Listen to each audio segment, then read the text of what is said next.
Title: The House That Watched. I had always been drawn to abandoned places, the kind of locations people avoided, whispers of tragedy clinging to their walls. So when I heard about the old Whitmore House on the edge of town, I couldn't resist. Everyone in the neighborhood said it was cursed, that anyone who stayed after dark never came out the same. But I told myself it was just stories, and curiosity won over caution. I arrived just before sunset.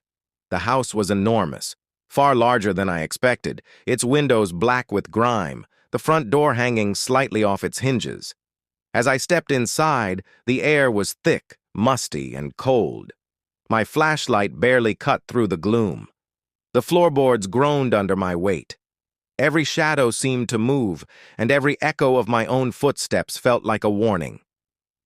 I found myself drawn to the staircase, an ornate spiral of wood, chipped and dusty, curling up into darkness. The deeper I went, the colder it became, until the warmth of the setting sun outside felt like it belonged to another world entirely. My flashlight flickered once, twice, and then died, leaving me in near total darkness. I pulled out my phone and used its light, but it barely penetrated the shadows. That's when I heard it. A whisper. Faint, almost a sigh, coming from above. "You shouldn't be here." I froze. My mind screamed that it was the wind or a loose shutter banging somewhere. But it didn't sound right. It sounded human. I told myself to ignore it, to keep moving, but curiosity, or perhaps foolishness, propelled me upward. The whispering continued, growing louder, repeating over and over, until it became a cacophony of voices, each indistinct, urgent, desperate. I reached the top of the stairs and found a long hallway lined with doors. One door at the very end seemed to pulse in the darkness, as if it had a heartbeat of its own. My hand trembled as I pushed it open, and a wave of icy air hit me. Inside, the room was empty except for a large, full-length mirror. Its surface was unnaturally black, absorbing the dim light of my phone. I stepped closer, drawn inexplicably toward it. For a moment, I saw only myself. Then, slowly, the reflection began to change. My face twisted into an expression I didn't recognize, a smile I wasn't making, eyes glinting with something cruel. I stumbled back. The room seemed to expand, shadows creeping along the walls, reaching for me. I tried to turn away, but the reflection, it moved on its own. It raised a hand, pressing against the inside of the glass, and I could swear I felt its cold fingers brush my own. I ran.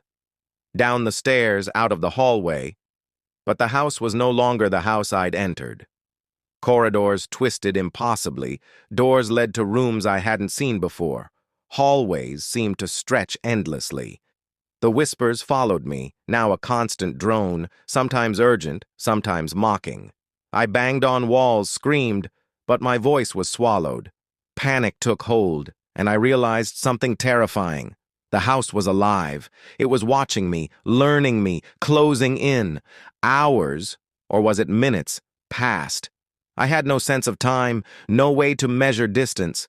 Every attempt to leave was met with another corridor, another locked door, another mirror reflecting my own fear.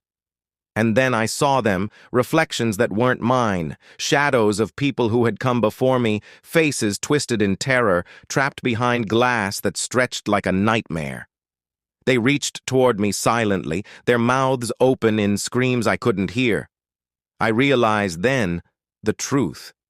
The house didn't want me dead. It wanted me inside, as it had wanted every other visitor.